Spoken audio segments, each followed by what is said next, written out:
Tensyonado, nagulat din noon nang malaman na hindi lang pala ako ang nanghinayang. Nung nag-aaway tayo noon at natuluyan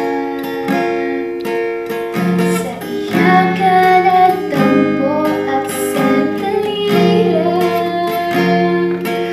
Huwag ka munang magsalita, di ko hahayaan. Lahat ng ito ay mawala ang iniisip ko. Kung pwede pa ba tayo?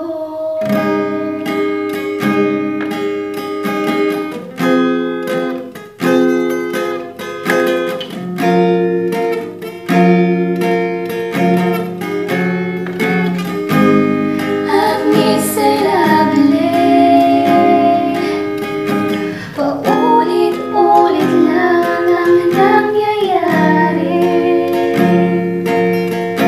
Paikot-ikot tayong parang bote, at nasanay ka na ba doon at malimutan ang aking mga tanong at hindi malinaw? Pwede bang huwag kang sumigaw, di ko hahayaan. Lahat ito ay maligaw, nagtatanong sa'yo kung pwede pa ba tayo?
Sa'yo kung pwede pa ba tayo?